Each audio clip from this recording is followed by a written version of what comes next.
Captain Jake Morrison stood on the bridge of the USS Defiance, watching the stars through the main screen. His ship was 3 days out from the mining colony on Kepler 442b when the sensors started screaming. Something big was coming through hyperspace. Something that made his 20-year-old exploration vessel look like a toy boat next to an aircraft carrier. The space around them twisted and bent as massive shapes emerged from the void. Jake had seen plenty of ships in his 15 years as a captain, but nothing like these. The smallest one was twice the size of Earth's biggest space station, and there were dozens of them. Their hulls gleamed with an alien metal that seemed to drink in starlight, and strange symbols pulsed along their sides like heartbeats. "Captain, they're sending a transmission," said Lieutenant Amy Foster from the communications station. Her voice was steady, but Jake could see her hands shaking as she worked her controls. "Put it through," Jake ordered, settling into his command chair. Whatever was about to happen, he wanted to face it sitting down. The main screen flickered, and suddenly Jake was looking at something that made his stomach turn. The creature stood nearly 8 feet tall with 4 arms ending in clawed hands. Its head looked like a cross between a mantis and a spider, with multifaceted eyes that seemed to look right through him. When it spoke, the words came through, in perfect English, translated by technology far beyond anything humans possessed. "I am Hive Speaker Zektar of the Hegemony Council," the creature said.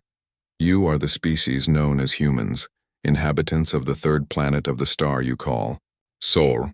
Jake found his voice. "I'm Captain Morrison of the Terran Defense Fleet. This is human space." The alien's mandibles clicked in what might have been laughter. "Nothing in this galaxy belongs to humans. You exist because we permit it. You will die because we demand it." The words hit Jake like a physical blow. Around him, his crew sat frozen in their seats, staring at the screen in horror. "The Hegemony Council has ruled this galaxy for 10,000 of your years," Zektar continued. "We have allowed your species to spread across your small corner of space, watching to see if you would prove worthy of continued existence. You have failed this test." Jake gripped the arms of his chair. "What test? We never agreed to any test. Your species shows too much aggression, too much independence. You refuse to accept your place in the natural order. This cannot be tolerated." The alien moved closer to whatever camera was transmitting its image. Jake could see his own reflection in those horrible compound eyes. "Hear the judgment of the Council. Humanity will surrender all military vessels to hegemony control within 30 of your days. All human colonies will be relocated to worlds we will designate. Your population will be reduced to sustainable levels. Those who remain will serve the Council as laborers and servants. This is not a negotiation. This is your fate." Jake stood up slowly. Every instinct told him to be diplomatic, to buy time, to find some way to negotiate. But looking at that alien face, he knew there was no point. These creatures saw humans as insects to be stepped on. "And if we refuse?" he asked. Zektar's mandibles spread wide. "Then you will be exterminated. Every human world will burn. Your species will be erased from existence as if you never were." The transmission cut off, leaving Jake staring at empty space. For a long moment, nobody on the bridge said anything. The only sound was the hum of the ship's engines and the quiet beeping of instruments. "Sir," Foster whispered, "they're moving off. All contacts heading back to hyperspace." Jake watched the alien ships disappear as quickly as they had come.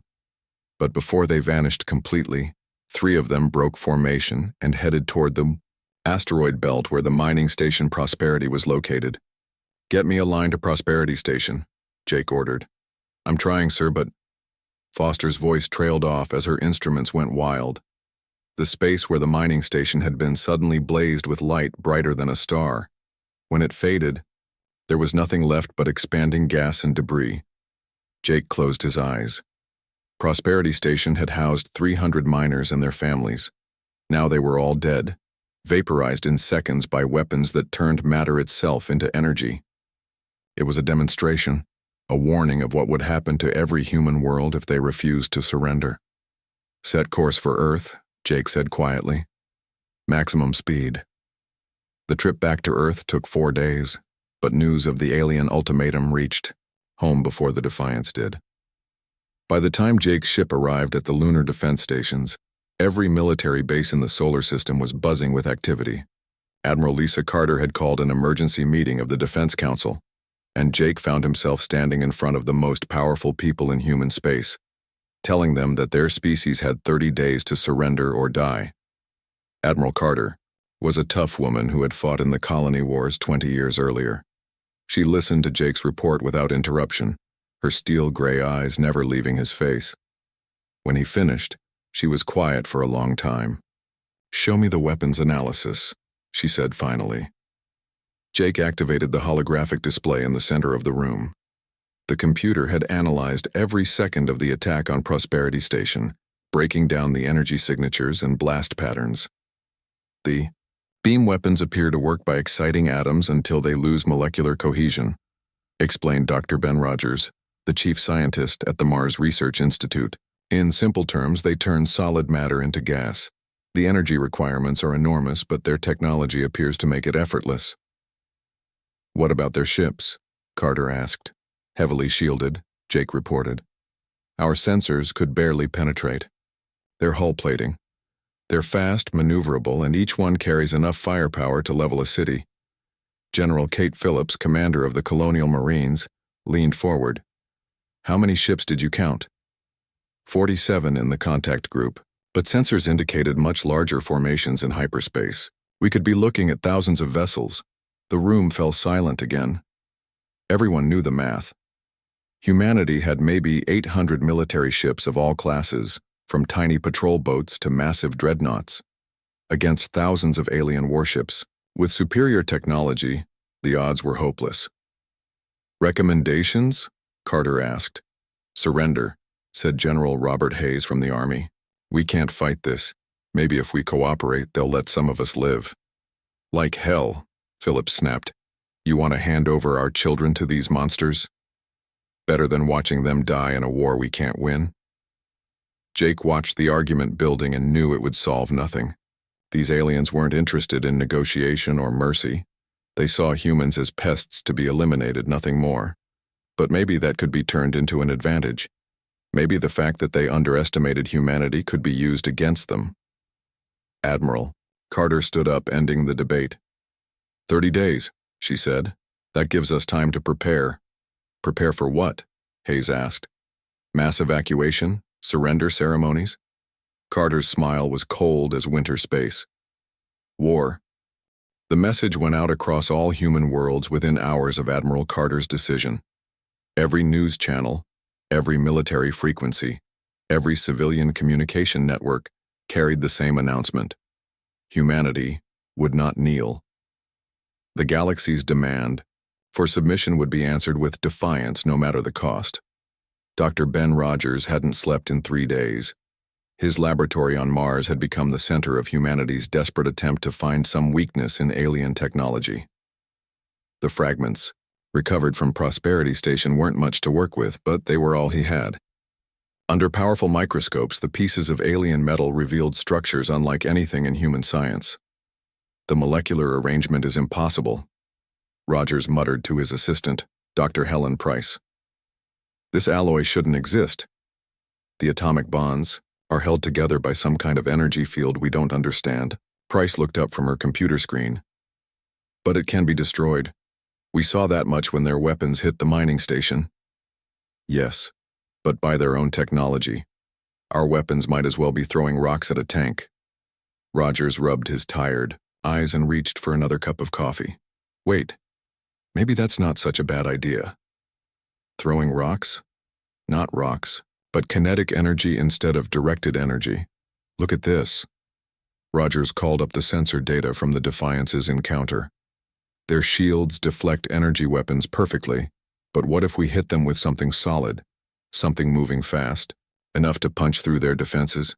Price frowned. "You mean like railgun projectiles? We've tried those against their shield samples. They bounce right off." "Not fast enough. I'm talking about projectiles moving at significant fractions of light speed. If we can't burn through their shields, maybe we can smash through them." While Rogers worked on weapons, General Kate Phillips, was transforming human industry into a war machine. Every shipyard in the solar system had been converted to military production. Civilian vessels were being retrofitted with armor and weapons. Mining ships became assault transports. Luxury liners were turned into hospital ships and supply vessels. The work proceeded around the clock. Phillips stood in the command center at Luna Base, watching reports flow in from across human space. The news was both encouraging and terrifying. Titan shipyards report 6 new destroyers completed ahead of schedule, reported Colonel Dan Sharp. The Martian yards have finished retrofitting the cargo fleet. We're looking at 200 additional combat vessels. What about personnel? Phillips asked. Every veteran from the colony wars has volunteered for service. We've got retired pilots coming out of nursing homes, wanting to fly fighters one more time. The recruitment stations can't handle all the volunteers. Phillips nodded grimly. Humanity had never lacked courage, but courage alone wouldn't win this war. They needed strategy, tactics, and most of all, they needed to make the aliens pay such a high price for victory that even their ancient empire would think twice. Commander Rick, Stone crouched in the cramped bridge of his stealth ship Shadowrunner, watching the alien fleet through passive sensors. His mission was simple in concept but deadly in practice. Get close enough to the enemy to gather intelligence without being detected. The aliens had assembled their forces just outside human space, confident that their technology made them invisible. To human sensors, they were wrong. Human stealth technology might be primitive compared to theirs, but it was good enough to slip a small ship past their outer patrols. Stone had been watching the alien formation for 6 days, and what he saw both impressed and worried him. The alien fleet was huge.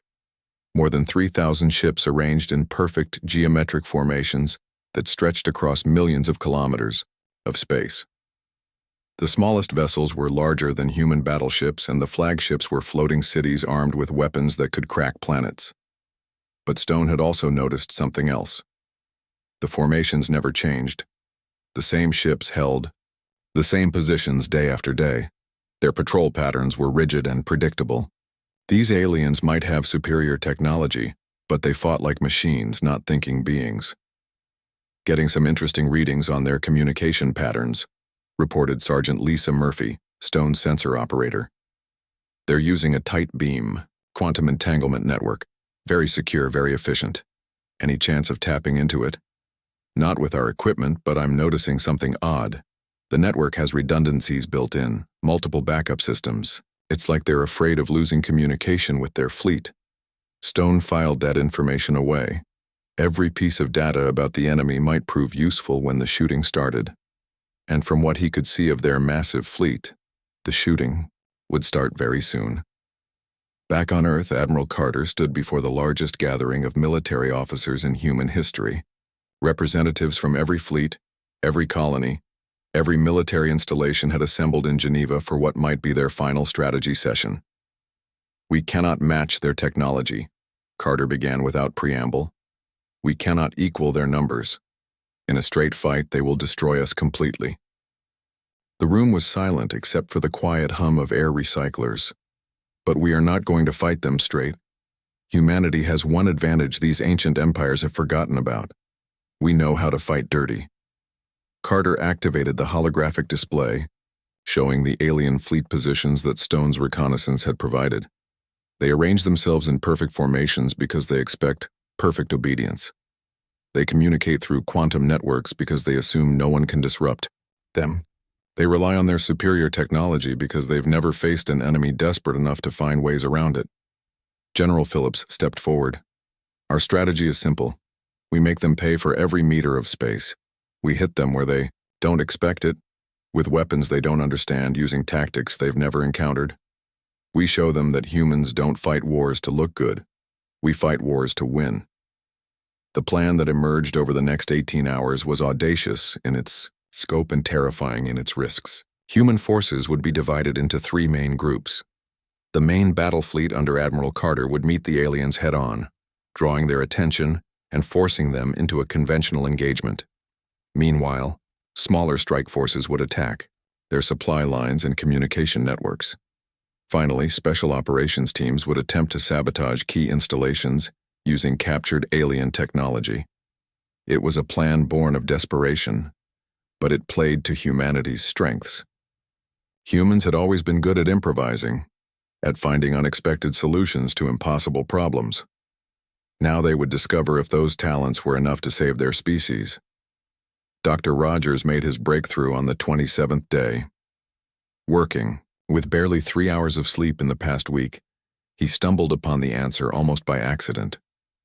While analyzing the quantum resonance patterns in alien shield technology, he noticed that the frequency signatures were linked across their entire fleet.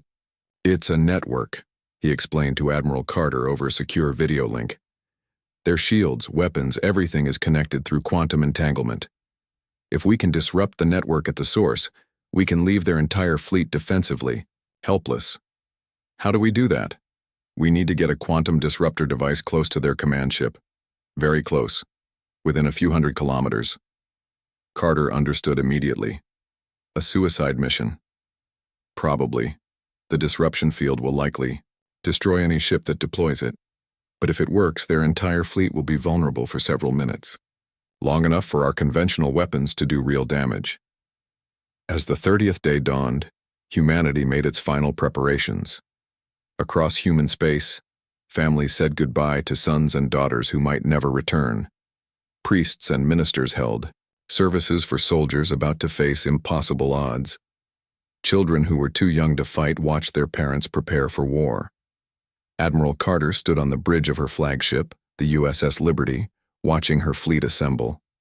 800 human warships representing everything humanity could build, buy, steal, or retrofit in 30 days. It wasn't enough to win, but it might be enough to make the aliens remember that humans had been here. The alien ultimatum expired at exactly noon, Earth Standard Time. At 12:01, sensors detected massive hyperspace disturbances as the hegemony fleet began moving toward human space. The war for humanity's survival was about to begin. Carter opened a channel to her entire fleet. Her words would be recorded and remembered as long as humanity survived. "Today, we face an enemy that believes we should kneel before them. They think we are weak because we are young. They think we will surrender because we are outnumbered. They are about to learn that they are very, very wrong." The hegemony fleet emerged from hyperspace in perfect formation, their massive ships arranged in geometric patterns that spoke of millennia of unchallenged dominance.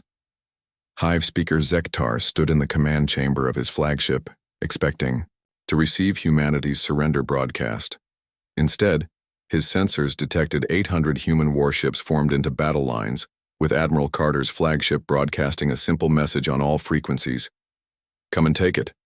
Zektar's mandibles clicked in what might have been amusement. These primitive mammals actually thought they could fight the hegemony. It would be over quickly, and then the galaxy could return to its proper order. The first engagement began at the colony world of Haven's Rest, where Captain Dan Murphy commanded a small flotilla of human destroyers. His ships were outnumbered, 3-1 by alien scouts. But Murphy had studied every scrap of intelligence about hegemony tactics. Their ships were powerful but predictable, following attack patterns that hadn't changed in thousands of years. "All ships execute Wolfpack formation," Murphy ordered over the tactical network. "Remember, hit and run. Don't try to slug it out with them." The USS Vanguard led the attack, its 3 sister ships spreading out in a loose formation that confused the alien targeting systems. The hegemony scouts had expected the humans to form up in neat lines like civilized species always did. Instead, they found themselves facing opponents who darted in from unexpected angles, fired everything they had, and vanished behind asteroids before the return fire could reach them. Murphy watched his tactical display as the first human missiles struck alien shields. The warheads exploded harmlessly against energy barriers that turned pure force into dissipated heat. But then something unexpected happened. A lucky shot from the destroyer USS Falcon struck the alien ship at a weak point where 2 shield generators overlapped, and the kinetic impact punched through the barrier like a hammer through glass. "Did you see that?" Murphy shouted over the communication channel. "The shields have gaps where they intersect. Target the junction points." The information spread through the human fleet like wildfire. Within minutes, every ship was adjusting their targeting systems to hit the weak spots in alien defenses. It wasn't much of an advantage, but against an enemy with superior technology, every small edge mattered. The main battle began 3 hours later, when Admiral Carter's dreadnought USS Liberty met the Hegemony flagship in open space. The alien command ship was a monster, nearly 10 kilometers long and bristling with weapons that could sterilize planets. Against it, Carter brought humanity's finest warship, a vessel that had taken 5 years to build and represented the peak of human military technology. It lasted exactly 90 seconds against the alien flagship before its shields failed, and armor began to melt under the Hegemony's energy weapons. All ships, concentrate fire on the command vessel, Carter ordered, even as her bridge shook from near misses. We need to take out their leader. 40 human ships focused their weapons on the alien flagship, but their energy beams splashed harmlessly against shields that could absorb the output of small stars. The battle was turning into a massacre, and Carter knew that humanity's conventional tactics were useless against such overwhelming technological superiority. That's when Commander Sue Allen made her decision. Sue flew a modified fighter, loaded with Dr. Rogers' experimental warheads, weapons designed to overload alien shield systems through quantum interference. Her mission was to get close to the enemy command ship and deploy the warheads at point-blank range. It was supposed to be a precision strike, but the alien defenses were too strong and her fighter too damaged. "This is Eagle 1 to all ships," Sue transmitted on the open channel. "I'm going to ram the alien flagship. Tell my kids I love them." Sue's fighter, already trailing atmosphere from a dozen hull breaches, accelerated toward the massive alien vessel. The Hegemony ship's defensive systems tried to stop her, filling space with energy beams and projectiles, but her small craft was too fast and too close. At the last second, Sue armed all her warheads and slammed into the alien ship's bridge section. The explosion lit up space like a new star. When the glare faded, the Hegemony flagship was drifting powerless, its command section torn open to vacuum. Around the battle zone, other alien ships stopped firing as they tried to understand what had happened to their leader. Dr. Rogers, monitoring the battle from his mobile laboratory ship, saw the opportunity immediately. The alien shields had fluctuated during the explosion, showing the same quantum resonance patterns he had been studying for weeks. "All ships, this is Rogers," he broadcast on the fleet frequency. "I'm transmitting new weapon modification protocols. If you adjust your energy output to match these frequency patterns, you can overload their shield systems." The modification took precious minutes to implement, but when human ships began firing again, their weapons suddenly became effective. Energy beams that had been useless before now punched through alien shields like they were made of paper. For the first time since the battle began, alien ships started taking serious damage. The tide of battle began to shift as human fighters swarmed around the larger alien vessels, their small size making them difficult targets for weapons designed to destroy capital ships. Squadron leader Captain Bill Hayes led his pilots in repeated attacks on alien shield generators, each successful strike weakening the enemy's defenses. "They're not used to fighting small craft," Hayes reported to Admiral Carter. "Their point defense systems can't track us effectively. We can get in close and hit their weak spots." The battle raged for 6 hours, longer than any engagement the Hegemony had fought in living memory. Their superior numbers and technology should have ended the conflict quickly, but human tactics and desperation kept the fight going. When alien ships tried to form up in their traditional battle lines, human vessels attacked from unexpected angles. When the aliens concentrated their fire on human capital ships, swarms of fighters struck at their undefended flanks. By the end of the day, both fleets had taken heavy casualties. The Hegemony had lost nearly 200 ships, including their command vessel. The human fleet had lost 300 ships, more than a third of their total force. But they had proven something important. They could hurt the aliens. As the alien fleet withdrew to regroup, Admiral Carter assessed the damage. The USS Liberty was badly damaged but still functional. Too many good ships and brave crews were now expanding clouds of debris in space. But they had shown the galaxy that humanity would not surrender without a fight. Captain Jake Morrison, still alive aboard the USS Defiance, received a transmission from one of the surviving alien vessels.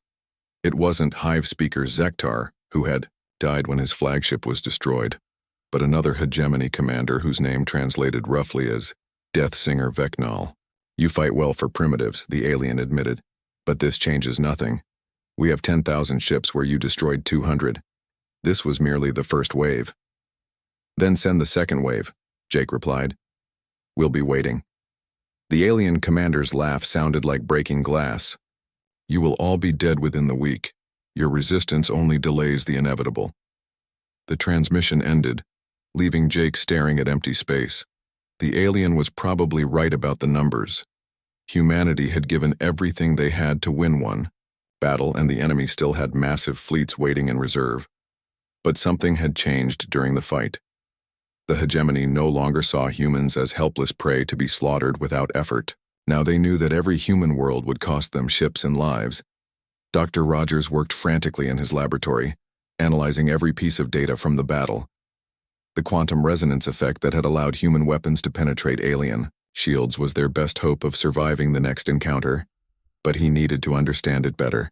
"The alien shield technology is more complex than we thought," he explained to Admiral Carter during their post-battle briefing. "It's not just energy barriers. Their entire fleet is connected through quantum entanglement. If we could disrupt that connection at its source, we might be able to disable their entire fleet simultaneously." Carter leaned back in her chair, considering the implications. What would that require? Getting a quantum disruptor device very close to whatever ship is serving as their network hub. Probably their new flagship. The device would need to be deployed from point-blank range, and the ship carrying it would almost certainly be destroyed. In the process, another suicide mission. Carter was asking too much of her people, but she didn't see any alternative. The next hegemony fleet would be larger and more prepared for human tactics. If humanity was going to survive, they needed a decisive victory, not another costly stalemate. As reports came in from across human space, Carter began to understand the true scope of the challenge they faced. The battle at Haven's Rest had been just the beginning. Alien fleets were moving against human colonies throughout the outer systems, and there simply weren't enough ships to defend them all. But humanity had learned something important in that first engagement. They couldn't match alien technology or numbers, but they could make the enemy pay a terrible price for victory. And sometimes that was enough to change the course of history. News of humanity's fierce resistance spread throughout hegemony space like wildfire, carried by trading ships and diplomatic couriers who could barely believe what they were reporting. The humans had not only refused to surrender, but had actually destroyed a hegemony command ship in open battle. Species that had knelt before the Council for millennia began to whisper among themselves, asking questions that hadn't been spoken in thousands of years. On the aquatic world of Tidal Home, the Depth Singer Harmony of Currents reviewed the battle reports with growing unease. Her people had been among the first to join the Hegemony Council, trading their independence for the promise of eternal peace. But the price of that peace had been their warrior spirit, and now she wondered if that had been wise. "The mammals, fight like the ancient ones," she sang to her war council, her voice carrying harmonics of worry. "They do not accept defeat when it is logical. They do not surrender when resistance is futile." High Singer Depths of Wisdom, eldest of their kind, replied with currents of memory. "I recall stories from the deep archives, tales of species that fought the council to extinction rather than submit. We thought such madness was extinct from the galaxy. Perhaps it should be," sang another voice. "The humans will be destroyed, and order will return." But Harmony of Currents was not convinced. She had studied human history during the long years since first contact, and what she had learned troubled her deeply. This species had a disturbing pattern of fighting hardest when facing extinction, of finding victory in circumstances that would have destroyed lesser races. Meanwhile, in the heart of hegemony space, the insectoid hive speakers were reaching very different conclusions. Queen Voice Zerkath stood before the assembled council, her four arms gesticulating wildly as she spoke. "The mammals are a cancer that must be cut out completely," she declared. Their resistance has already infected other species with dangerous thoughts. If we do not act decisively, the entire galactic order could collapse. The council chamber fell silent. Representatives from 12 species considered her words, each calculating how humanity's defiance might affect their own carefully maintained positions within the hegemony hierarchy. "What do you propose?" asked the crystalline being that served as speaker for the Silicon Collective. "Total war," Zirkath replied without hesitation. "We mobilize every fleet, every weapon, every resource at our disposal. We do not stop until every human world is ash and their species is nothing but a footnote in the galactic archives." The vote, when it came, was closer than anyone expected.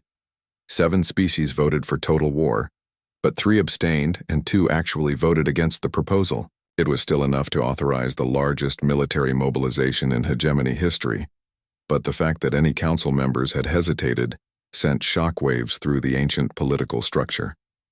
Back in human space, Commander Amy Torres was leading her own kind of war. Her Raider squadron, operating deep behind enemy lines, had been striking at hegemony supply convoys and communication relays for 3 weeks. The aliens called her ships ghost vessels because they appeared without warning, struck hard, and vanished before reinforcements could arrive. Torres stood on the bridge of her converted cargo hauler USS Stormcrow, watching her tactical display as they approached another target. The alien supply depot orbiting Kepler 186c was lightly defended, protected by only a handful of patrol ships that hadn't been upgraded with the new shield frequencies. "Remember the plan," she told her crew over the internal communication system. "Fast in, fast out. We hit the depot, grab whatever intelligence we can, and jump out before their reinforcements arrive." The attack went perfectly. Torres's ships dropped out of hyperspace in a loose formation that confused the alien sensors, launched their modified missiles at point-blank range, and were gone before the enemy knew what hit them.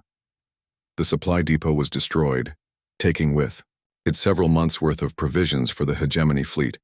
But more importantly, Torres had captured something even more valuable than military supplies. The depot's computers contained detailed information about hegemony fleet movements, supply lines, and communication protocols. When this data reached Dr. Rogers' laboratory on Mars, it would prove more valuable than a dozen battle victories. On Earth, Admiral Carter faced her own challenges. The first battle had cost humanity nearly half its space fleet, and while replacement ships were coming off the production lines daily, each new vessel took trained crews that humanity simply didn't have in sufficient numbers.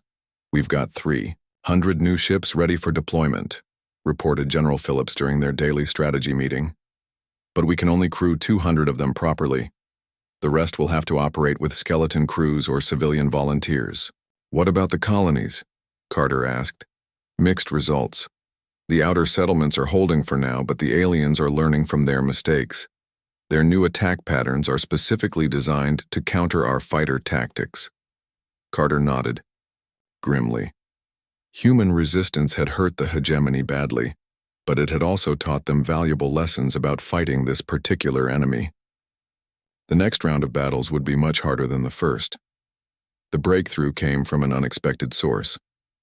Dr. Rogers had been analyzing the captured alien data for 2 days when he noticed something odd about their communication networks. The quantum entanglement system that connected hegemony ships wasn't just for communication, it also coordinated their shields, weapons, and navigation systems. "It's all connected," he explained excitedly to his research team. "Every ship in their fleet is linked through quantum channels. If we can disrupt those channels at their source, we can disable their entire fleet simultaneously." Dr. Helen Price looked up from her computer screen. "But how do we find the source? There could be thousands of transmitter arrays scattered across their fleet." "Not arrays," Rogers replied, calling up a holographic display. "Look at the data patterns. All the quantum signals originate from a single point source, probably their new flagship." The implications were staggering, if Rogers was right. A single successful strike against the alien command ship could leave their entire fleet defensively helpless, but getting close enough to deploy a quantum disruptor would require a ship to penetrate the heart of the enemy formation, a mission that would almost certainly be suicidal. Captain Bill Hayes volunteered for the mission without hesitation. His fighter squadron had been decimated in the first battle, and most of his pilots were dead. But Hayes was still alive, still flying, and still looking for ways to hurt the enemy. "I'll take the experimental ship," he told Admiral Carter. "The Phoenix is fast enough to get through their defenses, and the quantum disruptor array is already installed." Carter looked at the man who had become one of humanity's best fighter commanders. He was young, maybe 25 years old, with the kind of reckless courage that made great pilots and dead heroes. "This is a one-way mission, Bill. The disruptor field will probably destroy your ship when it activates." Hayes shrugged. "Then I'd better make sure it counts. How many alien ships are we talking about?" "Intelligence estimates over 10,000 vessels. It's their entire reserve fleet. 10,000. Hayes whistled softly. "That's a lot of ships to take down with one fighter." The final preparations took a week. The USS Phoenix was heavily modified with experimental stealth systems and the quantum disruptor array that Dr. Rogers had designed. The ship looked more like a flying laboratory than a warship, bristling with sensors and exotic equipment that most people couldn't even name. Meanwhile, Admiral Carter assembled what remained of the human fleet. After the first battle and subsequent skirmishes, she had fewer than 500 operational ships. Against 10,000 hegemony vessels, the odds were hopeless by any rational calculation. But humanity had stopped thinking rationally the moment the aliens demanded their surrender. Now they fought with the desperation of a cornered animal, using every trick, every advantage, every ounce of courage they could muster. The alien fleet arrived right on schedule, emerging from hyperspace in the Centauri system like a swarm of metallic locusts. Their formation covered millions of cubic kilometers of space, a display of military might that should have convinced any sane enemy to surrender immediately. Instead, they found Admiral Carter's battered fleet waiting for them in a defensive formation around Alpha Centauri A, their weapons powered up and their crews ready for battle. Death Singer Vecnal, now commanding the hegemony fleet from his massive flagship Eternal Dominance, reviewed the tactical situation with growing irritation. These mammals refused to accept the inevitable, even when faced with impossible odds. "Open a communication channel," he ordered his bridge crew. "Let us try one more time to make them see reason." Admiral Carter's face appeared on the main screen, her expression calm but determined. Behind her, Vecnal could see the bridge of her flagship, scarred and patched from the previous battle but still operational. "Surrender now, and I will make your deaths quick," Vecnal offered.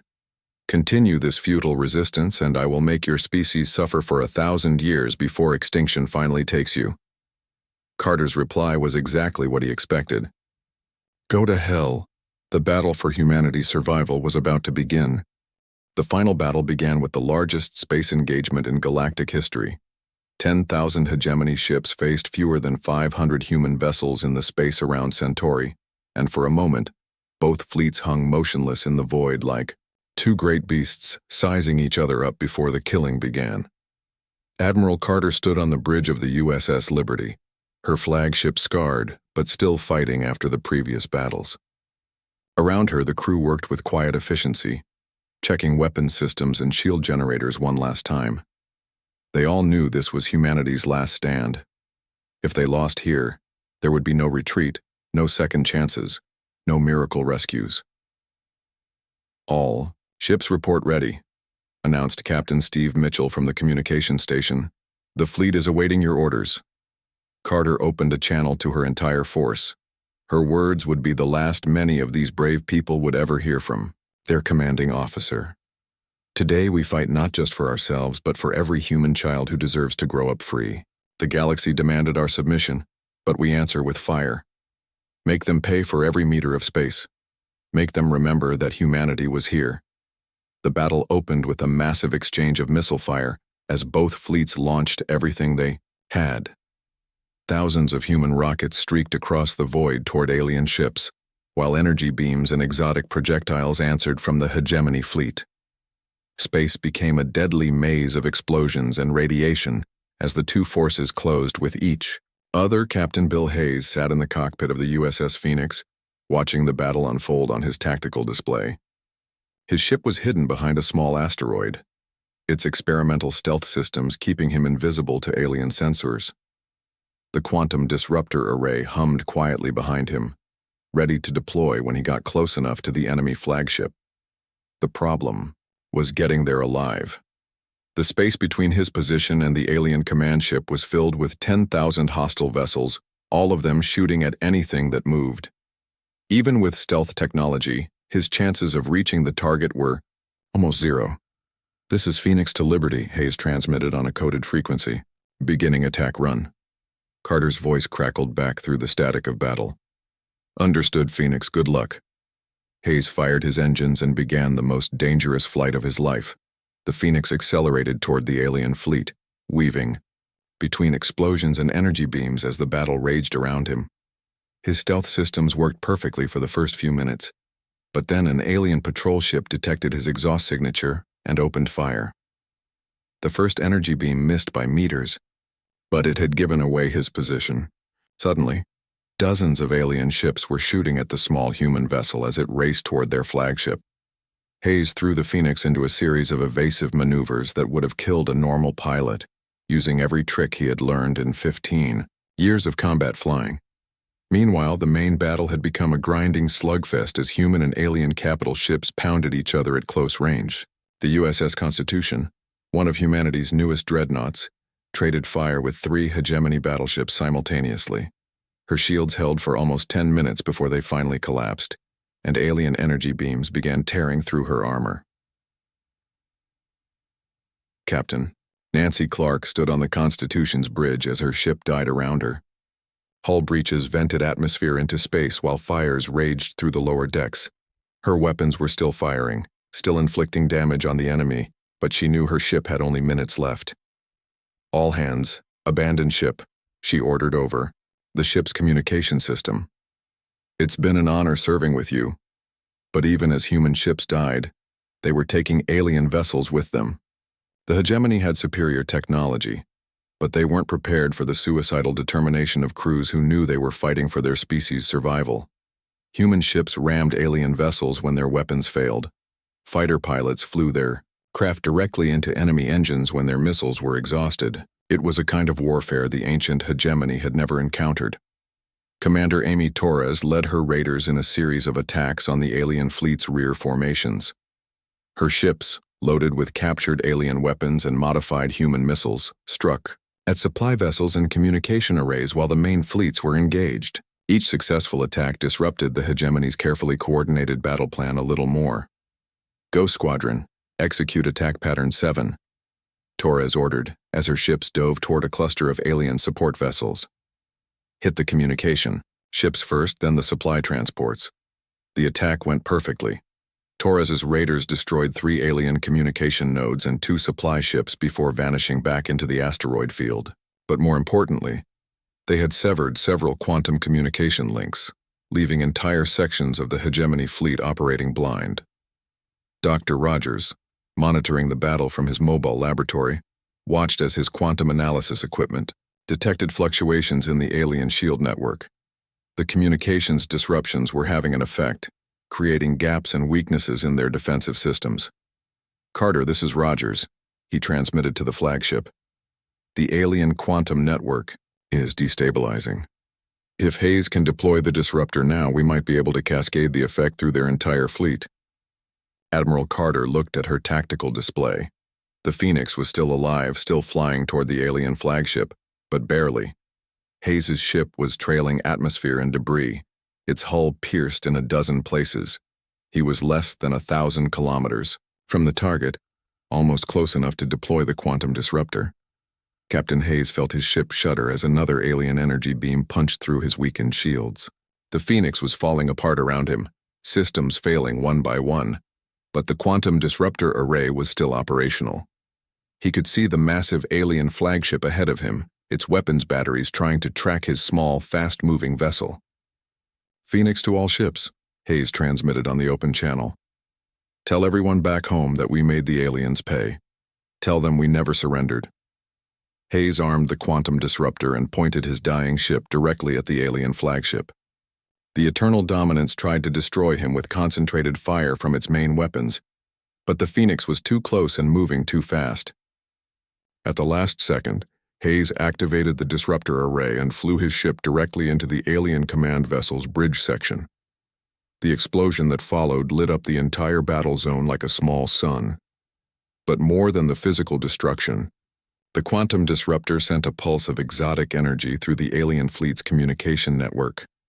One by one, hegemony ships began losing their shields as their quantum systems overloaded. For the first time in the war, human and alien ships met on equal terms. Without their technological advantages, the hegemony fleet discovered that they were facing an enemy that had been fighting wars for centuries, while they had been ruling through fear. The battle turned into a rout. Alien ships that had seemed invincible minutes before were suddenly vulnerable to human weapons. Admiral Carter ordered her fleet to press the attack, and human ships surged forward to exploit the advantage that Hayes had bought with his life. Deathsinger, Vecnal died when his flagship exploded, taking with him the last of the old guard hegemony commanders who had believed in the Empire's invincibility. Across the alien fleet, ship captains who had never faced serious resistance began to panic. Some tried to fight, others attempted to retreat, but most simply shut down their weapons and waited for whatever came next. The Battle of Centauri lasted 18 hours and ended with the complete destruction of the hegemony's main fleet. Of the 10,000 alien ships that had entered the system, fewer than 300 escaped. The human fleet, reduced to less than 200 operational vessels, had won the most decisive victory in galactic history. 6 months later, representatives of the Hegemony Council arrived at New Geneva under a flag of truce. The war had cost both sides terribly, but the hegemony had suffered something far worse than military defeat. They had lost their aura of invincibility, and across the galaxy, subject species were beginning to ask dangerous questions about their ancient masters. The peace negotiations were handled by Ambassador Claire Peterson, a former colonial governor, who had spent years dealing with stubborn bureaucrats and impossible situations. The aliens who came to negotiate were very different from the arrogant creatures who had delivered humanity's ultimatum. These were beings who had seen their mighty fleet destroyed by a species they had dismissed as primitive mammals. The Council is prepared to recognize human sovereignty over your current territorial holdings, announced the lead negotiator, a crystalline being whose translated voice carried overtones of resignation. In exchange, humanity agrees to respect established hegemony borders and trade protocols. Peterson smiled coldly. That's a start, but not nearly enough. Humanity wants full recognition as an equal power in galactic politics, open trade relationships, with all council species and reparations for the colonies your fleets destroyed. The negotiations took 3 months, but when they were finished, humanity had secured not just their independence but a place at the galactic table. The treaty established human space as sovereign territory and opened diplomatic relationships. With species that had been locked under hegemony control for millennia,